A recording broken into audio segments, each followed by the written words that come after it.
ম্যাপে দেখতে পাচ্ছেন এই বিশাল দেশটি চায়না, যে দেশটির সাথে মোট 14টা দেশের সীমানা রয়েছে।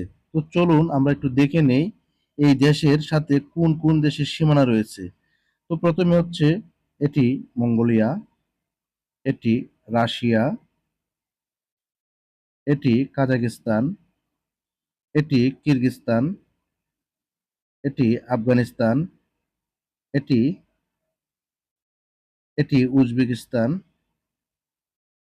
এটি তাজিকিস্তান, এটি পাকিস্তান, এটি ইন্ডিয়া, এটি নেপাল, এটি ভুটান, এটি মিয়ানমার, এটি ভিয়েতনাম, এটি উত্তর কোরিয়া এবং এটি লাওস।